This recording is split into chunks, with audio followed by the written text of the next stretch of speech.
ne compte pas tous ces errements. Vous ne savez pas ce qui se passe.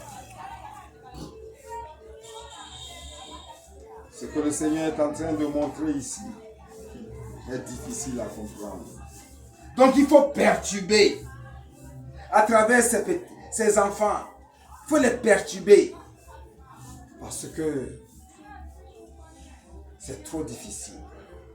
Mais la spiritualité est difficile. C'est la religion qui est facile. C'est pour ça qu'il y a beaucoup de personnes qui remplissent les églises et temples. C'est facile. C'est comme faire partie d'une association, d'une équipe. Barcelone, Liverpool, tu portes le maillot. Ouais, c'est ça. Nos églises sont devenues en fait des équipes de football qui rivalisent. Ah, moi j'ai le maillot de Liverpool. Moi j'ai le maillot de Chelsea. C'est ça. Oh. Et quand on donne la parole selon l'inspiration par rapport aux choses divines, les gens sont perturbés, ils ne comprennent pas. Mais nous allons continuer. Parce qu'on ne va pas s'en tenir à ça. Le temps avance. Et nous devons aller de l'avant. Écoute ça. Le grand Paul, il dit ceci. Le sang du Christ fait bien davantage car le Christ, poussé par l'Esprit éternel. Là, c'est inquiétant. Quand il dit l'Esprit éternel, on ne sait pas de quoi il parle. Parce qu'à des moments donnés, comme ils utilisent l'Esprit, souvent Paul dit l'Esprit de Jésus. Souvent il dit l'Esprit de Dieu. Souvent il dit l'Esprit s'est opposé à moi. Déjà, quand tu écoutes quelqu'un parler, tu sauras à travers les termes qu'il emploie s'il fait de la spiritualité ou il fait de la religion. Si lui-même ce qu'il dit là, il saisit ou bien il ne fait que parler. Là, il y a problème. Mais continuons. Jésus s'est offert comme une victime sans défaut. Son sang purifiera donc notre... Attends, il a dit quoi? Son sang purifiera donc notre conscience. Qu'est-ce que la conscience? Qu'est-ce que conscience vient chercher dans une affaire spirituelle? Mais la conscience, c'est un terme philosophique.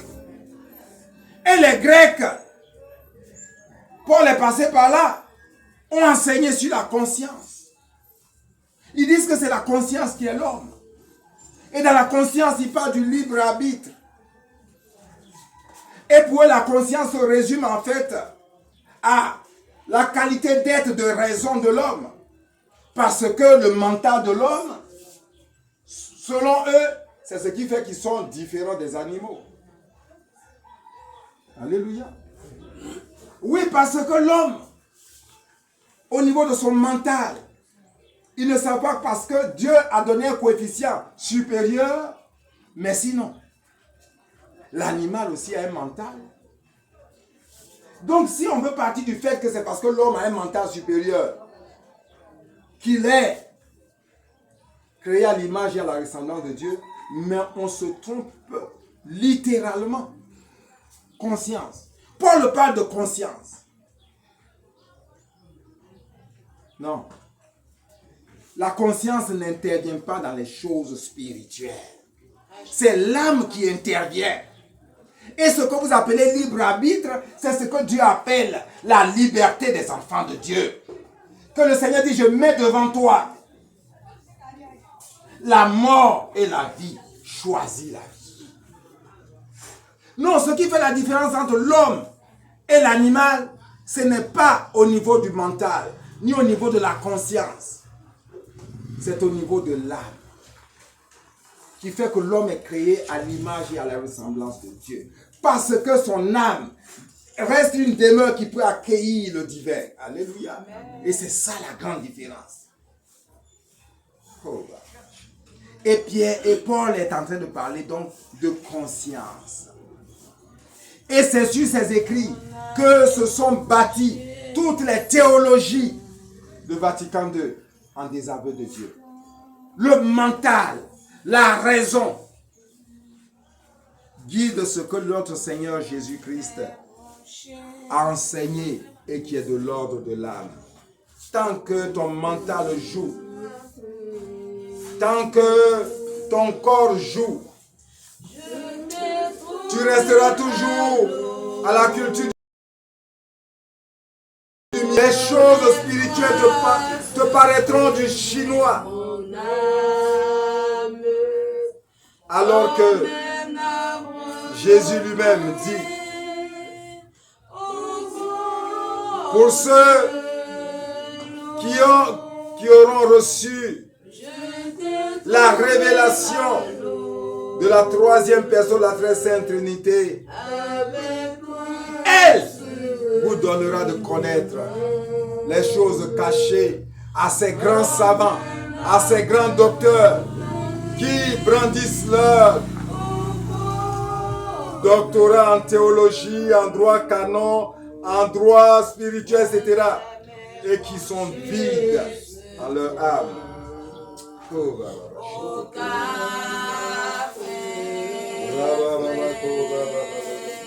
On a même branché sur toi, au café.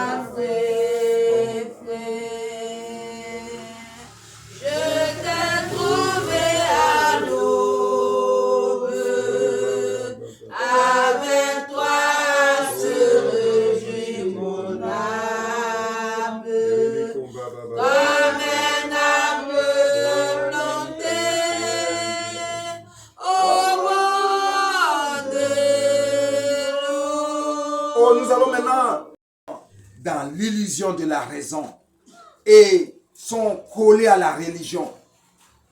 Ils n'arrivent pas à sortir du formatage de la culture scientifique et rationnelle occidentale pour aller à la révélation des choses spirituelles. Non, c'est pas avec la tête qu'on va à la spiritualité. C'est pas avec la conscience. C'est pas avec la raison. C'est avec l'âme. Et dans l'ordre de l'âme, on ne parle pas ni de réalité empirique, ni de réalité épistémologique, ni de réalité heuristique, mais de réalité spirituelle. Alléluia. Or, pour que tu puisses parvenir à comprendre ce que c'est que les réalités spirituelles, il faut que tu aies fait la rupture empirique, la rupture épistémologique et la rupture heuristique. Là, tu sens que véritablement, ce que je vois dans le monde là n'est que illusion, que la vraie réalité. Et c'est ce que le Seigneur dit. Nous allons passer à cette troisième phase. Le Seigneur dit à l'introduction de l'évangile, ceci est mon corps, ceci est mon sang. Et dans le psaume alléluiatique, écoute ce qui est dit.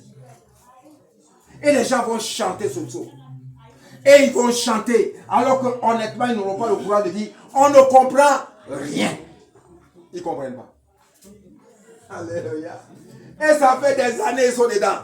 Et ça tourne. Solennité du Saint-Sacrement. Et aujourd'hui, on va présenter le Saint-Sacrement. Et les gens vont se mettre à genoux. Et ils vont crier. Et ils vont faire ceci. Zéro pointé. Ils ne sont pas au courant du système. Oh, ma soeur, amie du Saint-Sacrement. Tu sais ce que c'est que le Saint-Sacrement? Alléluia. Tu sais à qui s'adresse le Saint-Sacrement en toi? Tu penses que c'est ton mental. Oh, donc ils sont à genoux, ils calent, les genoux même vont s'enfler. C'est zéro. Écoute le psaume alléluiatique. Ernest, nous sommes dans une autre troisième phase. Quand je dis ça, tu chantes. Dit le Seigneur. Si quelqu'un mange de ce pain, il vivra éternellement. Alléluia. Oh, Mais depuis, on va à la communion là. Mais on meurt quand même, hein? Alléluia. Et puis les gens ne peuvent pas demander à un prêtre, à un évêque, à un cardinal, à un pape. Mais Jésus dit, on va vivre éternellement. Nous, on mange communion là, mais on meurt comme les autres. Alléluia. Mais parce que ce que Jésus là, dit là, ici, là, si c'est avec ton mental tu perçois, mais tu es à côté de la plaque, c'est spirituel. Alors, ce qui est intéressant dans cette affaire, c'est que jamais, en tout cas ça fait 65 ans, et donc ça peut faire 45 ans que je pratique l'église catholique apostolique romaine. Aucun prêtre, aucun évêque, aucun cardinal, aucun pape ne m'a expliqué pourquoi c'est le pain qui est dans cette affaire-là. Je comprends pas. Le pain. Mais ma grand-mère qui était au village, elle ne connaît pas le pain, donc elle n'est pas dedans ou bien? Alléluia. Oh. Oh non. Oh, les gens parlent sans savoir et ils égarent les autres. Jésus a dit, comment un aveugle, alléluia, peut-il guider d'autres aveugles? Ils vont tomber dans le trou. Nous sommes dans le trou. Hein? Le pain, le pain. Hein, il faut demander aux gens qui prennent communion, mais pourquoi c'est le pain même? Alléluia. Alléluia. Oui, et là, on appelle faire de l'exégèse. En fait, Jésus est né dans une culture où le pain, c'est comme le foutou chez nous. Est-ce que tu peux comprendre ça même? Donc si Jésus était né à Yakasemé, ça veut dire que foutou, il allait faire la communion. Acclame le Seigneur! Je te dis, pas vrai parce qu'on m'a dit, c'est pas ça. Un prêtre, c'est pas ça. C'est parce que Jésus est né dans une culture où c'est le pain qui est la nourriture principale. C'est ça il a pris pour faire justement ce sacrifice spirituel. Si on t'a dit ça, au moins tu comprends. Alléluia. Oh, non, mon peuple périt faute de connaissance. Donc les gens se roulent devant le Saint-Sacrement, mais ils ne savent même pas déjà la valeur du choix du pain. C'est une valeur culturelle. Et l'exégèse nous montre que quand Dieu vient, il épouse la culture et il la transforme. Donc le Seigneur a visité tous nos peuples. À un moment donné, les missionnaires sont venus, ils ont dit, tout ce qui est tam-tam, tout ce qui est grêlot, tout ce qui est castagnette, c'est de l'eau du diable. On a enlevé. Ah bon?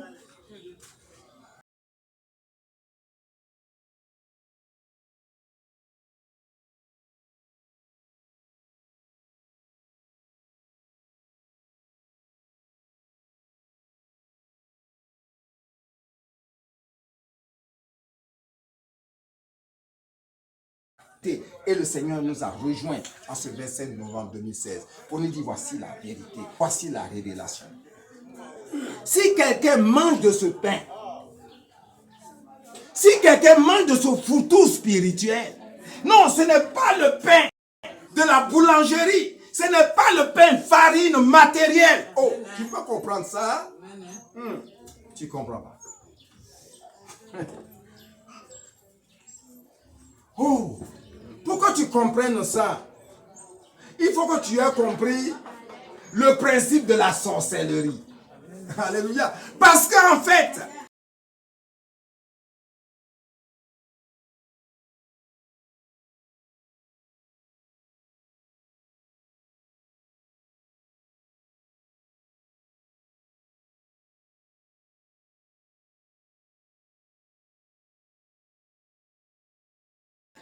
avec le pain là, ce qu'il dit là, ce pain là, c'est mon corps là, c'est de la sorcellerie.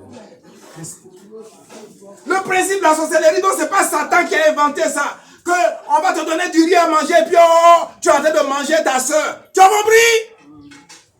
C'est pas Satan qui a inventé ça. Il a simplement volé ça à Dieu. Oh Seigneur, tu me fais plaisir. Les gens sont en train de me regarder. Non, le Saint-Sacrement, c'est pas une affaire d'enfant. C'est pas une affaire de fidèles moutons qui s'en vont prendre et puis reviennent et puis il n'y a rien qui se passe. Il dit, tu vas avoir la vie éternelle. C'est-à-dire que le corps et le sang du Christ que tu prends, si tu le prends en vérité, tu te garantis une vie éternelle. Mais ici, dans le monde, tu es dans une existence qui va prendre fin. Or, personne ne t'expliquera qu'il y a une différence entre l'existence d'un homme et la vie. Parce que la vie, nous l'avons en partage même avec le bananier. Hein, Bernadette, comment? Est-ce que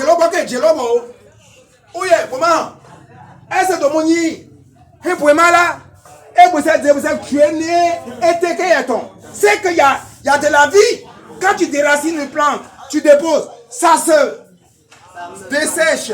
C'est que tu as arraché la vie. Mais c'est ça. Et il y a des gens, des hommes et des femmes, des fidèles moutons qui sont à cette vie, une vie végétative. C'est pas de cette vie-là que le Seigneur parle. La vie éternelle, c'est-à-dire que là-bas, il n'y a plus rien après. C'est-à-dire que ce que tu devais être là, si tu as fait dans ton existence, si tu as fait ce qu'il faut, arriver là-bas, plein pot. Maintenant là, tu es dans la vie éternelle, qui n'a pas de fin. Mais sinon, ce qu'on a ici, là, que vous appelez vie là, non. Ça, c'est une vie végétative. Et si un homme en reste à cette vie-là, oh malheur à lui.